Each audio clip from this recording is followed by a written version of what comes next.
मेरा कहते ना, आरती में लिखा भी है, तेरा तुझको अर्पण क्या लागे मेरा, फिर भी मुट्ठी को मार लेते हैं, फिर भी कंजूस बन जाते हैं। जीवन की विटंबना कहाँ होती है? जब मनुष्य के हृदय में लोभ प्रकट होता है। आप विचार करना, आप 100 रुपए खर्च करोगे, जितना खर्च करोगे उतना आएगा। इस चीज का हमको अनुभव है। अब आपको पैसे वाले बनना है, अच्छे लोगों में व्यवहार बनाना है, तो कैसे बनाना चाहिए? खूब खर्च करो। जब जैसा खर्च करोगे भगवान देगा आपको। और आप कपड़े अच्छे पहनो, मलिनता के साथ में यदि आप रहे, आप अपने तन को मलिनता के साथ में रखोगे तो आपके यहाँ पर लक्ष्मी नहीं करेगी वास। अच्छा, दीपावली आती है जब हम आप लोग कितनी सफाई करते हैं, साफ सफाई करते हैं कि नहीं, कि लक्ष्मी जी आ रही हैं। इसलिए तो अपने हृदय को साफ रखना चाहिए, अपने दांतों को साफ रखना चाहिए। जिस व्यक्ति के दांत मलिनता रहती है, मुख मलिनता रहता है, कपड़े गंदे पहनता है, भोजन प्रसादी भी सही तरीके से नहीं करता, उस व्यक्ति के यहाँ लक्ष्मी कभी वास नहीं करते हैं। लक्ष्मी का वास चाहते हो तो लक्ष्मी के साथ नारायण को भी साथ साथ रखना चाहिए। अब लक्ष्मी मैया कहती हैं कि नारायण की सेवा तो होगी, लेकिन हमारे भाई की सेवा कौन करेगा? लक्ष्मी मैया का भाई कौन है? शंख। समुद्र मंथन जब हुआ तो शंख कहाँ रहता है? समुद्र में रहता है कि नहीं रहता? और जिस व्यक्ति के घर में यदि शंख रखा हो, बजाने वाला एक अलग होता है, शंख एक पूजा करने वाला अलग होता है। जब ठाकुर जी के पास में शंख रखा हो तो उस शंख को कभी खाली नहीं रखना चाहिए, उसमें जल भर के रख देना चाहिए। जल भरा होगा उसमें तो आपके घर में धन की खूब आमद होगी, खूब धन आएगा। और यदि शंख खाली पड़ा है तो आपके यहाँ से धन चला जाएगा। इस चीज का विचार करना, मैं अपने मन से नहीं बोल रहा हूँ। शंख में जल भर देना चाहिए, पुष्प रख देना चाहिए, चला देना चाहिए। और यदि किसी का बालक यदि सही तरीके से नहीं बोल पाता है, यदि उसकी वाणी अच्छी नहीं है, बोलने में हिकलाता हो, उसकी जुबान अटकती हो, तो रात्रि के समय उस शंख में पानी भर दो। आप ठाकुर जी की पूजा करते हैं, उसी समय पानी भर दो, उस शंख का पानी सुबह उस बालक को पिला दो, तो उसका गला धीरे धीरे अच्छा होता चला जाए।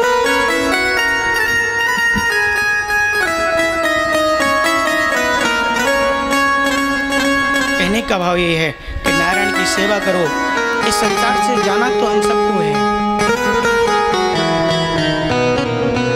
आए थे हरि भजन कर, ओठने लगे कपास। भरत जी महाराज भी भजन करने के लिए आए थे। जड़ भरत भी भगवान का भजन करने के लिए आए, भजन करते थे। जड़ भरत उनका नाम क्यों पड़ा? तो वो काम नहीं करते थे, सिर्फ भगवान का ही भजन करते थे। और हम और आपके परिवार में भी ऐसा कोई पुत्र हो जाता है, पुत्री हो जाती है कि काम नहीं करते हैं, मन नहीं लगता।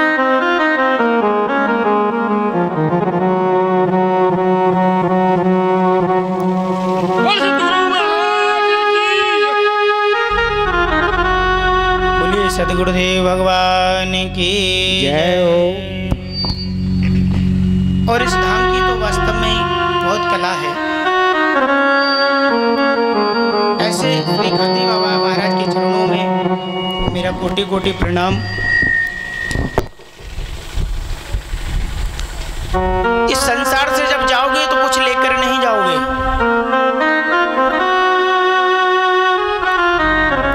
ये तन पर जो वस्त्र धारण है इसको भी उतार लिया जाता है। गले में कोई वस्तु पहने रहते हो तो उसको भी उतार कर रख देते हैं। सुंदर व्यक्ति का क्या होना चाहिए? सुंदर मनुष्य होना ये अच्छी बात नहीं है। सुंदर मनुष्य के गुण होते हैं। यदि काला होगा, सांवला होगा तो चल जाएगा, यदि उसके गुण खराब हैं तो वो व्यक्ति कहीं नहीं चलेगा।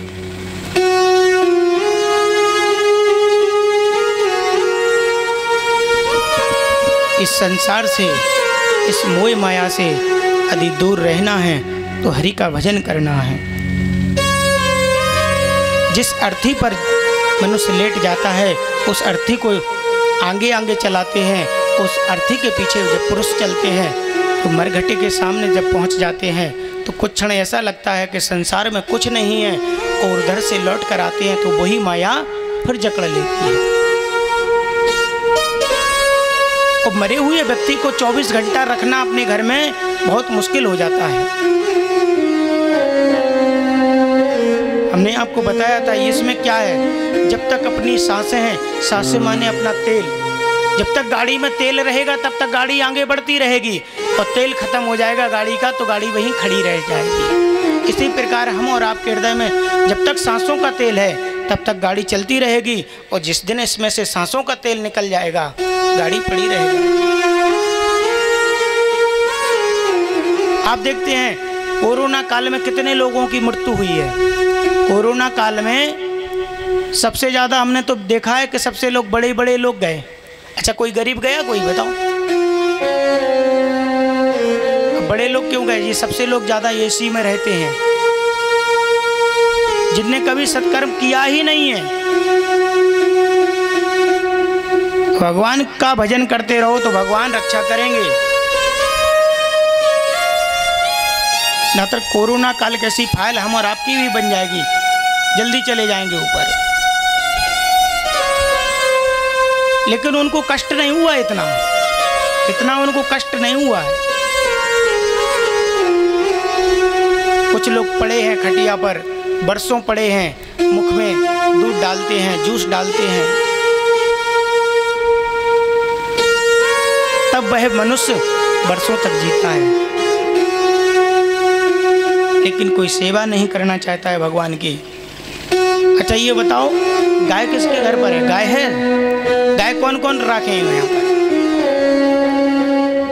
गाय यहाँ पर किसके किस घर में है? ये बताओ, हाथ खड़ा करो, किसके घर में है गाय? और भैंसे? भैंसन वाले करो, खड़े करो, ऐसे नहीं माने। भैंसा कितने रखे हैं आदमी? अच्छा, शर्म क्या लग रही है अब इस बात की? शर्म क्यों लग रही है आपको? भैंस से कभी उद्धार नहीं होगा। वो आप विचार करना, भैंस का जो दूध पीता है उसकी बुद्धि बहुत कर्री होती है। जब बालक गर्भ में होता है तो गाय का दूध पिलाते हैं उस माता को। क्यों पिलाते हैं? क्या भैंस का नहीं पिला सकते हैं? इसलिए पिलाते हैं कि गाय का दूध जब पिएगा तो ये बुद्धिमान बनेगा। और गाय का दूध है अमृत, और माता का दूध अमृत है।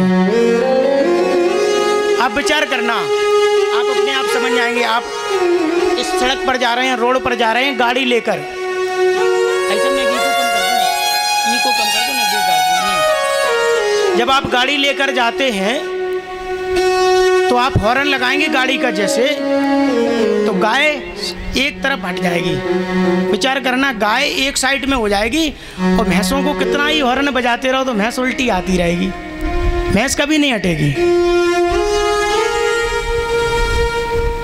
इसीलिए तो हम कहते हैं कि सब लोग गाय रखो अपने घर में, और गाय से ही हम और आप भवसागर से पार हो जाएंगे। अच्छा, जब मनुष्य का अंत समय आता है तो गाय गौदान कराते हैं कि नहीं? कभी भैंसदान वही कभी? भैंस दूध भी नहीं दे रही होगी तो महाराज को भैंस नहीं दे। तो महाराज 20-25 हज़ार की बिचे जो ऐसी दे कि बिल्कुल लात देवे वाली के महाराज को गोविंदा नमो नमः। कहने का भाव है, यदि गाय दान करते हो, गाय रखते हो, गाय की सेवा करना चाहिए। और जब गौदान होता है तो गौदान कैसे होता है? गाय की पूंछ पकड़कर होता है। गाय की जब पूंछ पकड़ लेते हैं तभी हम इस भवसागर से पार होते हैं, गंगा जी से पार हो जाते हैं। गाय को अपने घर में रखना चाहिए, तुलसी का वृक्ष लगाना चाहिए, ठाकुर जी को रखना चाहिए। गाय में सभी देवी देवता विराजित हैं। यदि आपके घर में गाय है तो सब देवताओं का दर्शन कर लोगे। जैसे गाय का आप दर्शन करोगे तो सभी देवी देवताओं का वास हो जाएगा। अच्छा, लक्ष्मी जी का किसमें वास है? आप ये बताओ, आप लक्ष्मी जी हो लक्ष्मी।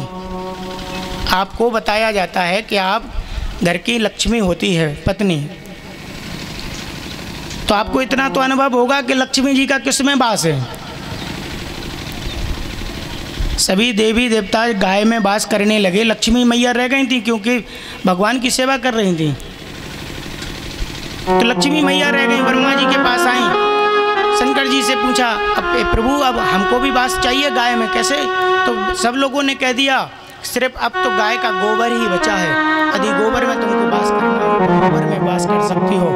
आप विचार करना, जब कोई अच्छा कर्म करते हैं अपन धर्म का, गाय के गोबर से ही लेपन करते हैं द्वारे पर, और जिसके द्वार पर गाय का के गोबर से उलैन करता है, लीपा जाता है, उसके यहाँ कभी लक्ष्मी की हानि नहीं हो सकती है।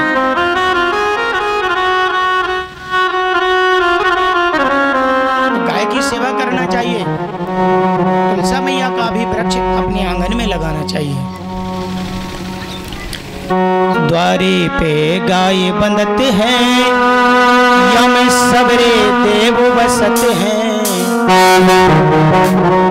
सब लोग ताली बजाओ, ताली नहीं बजाओगे तो हम भजन भी नहीं गाएंगे। कन्हैया और राम जी का जन्म है तो ऐसे नहीं आएंगे भगवान। जब आप ताली बजाओगे तभी भगवान आएंगे। तो भगवान को मनाना है और भगवान को बुलाना है और अपने घर में माला को बुलाना है। जिसके यहाँ पुत्र नहीं है वो खूब ताली बजाए, तो भगवान एक वर्ष में उसके यहाँ पे भी ताली बजवा देगा। ताली नहीं बजेगी तो थाली तो बज जाएगी।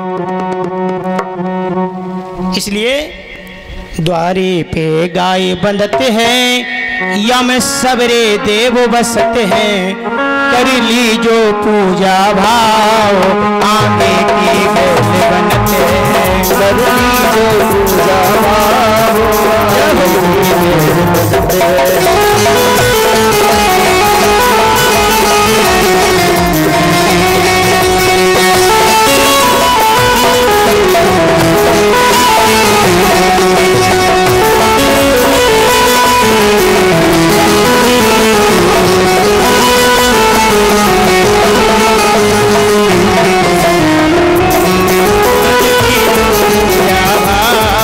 आगे की बेल बनते हैं।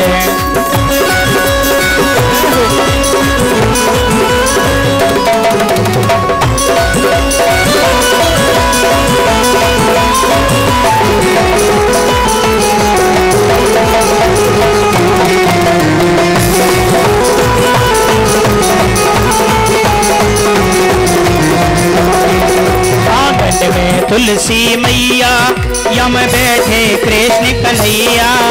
आंखों में तुलसी मैया यम बैठे कृष्ण कन्हैया। आंगन में तुलसी मैया यम बैठे कृष्ण कन्हैया।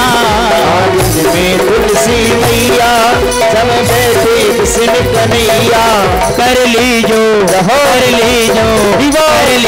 पूजा भाव, आगे की बेल बनते कर लीजो पूजा भाव, आगे की बेल बनते।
कर ली जो पूजा भावे आगे की बेल बनत है। कर ली जो पूजा भावे आगे की बेल बनत है।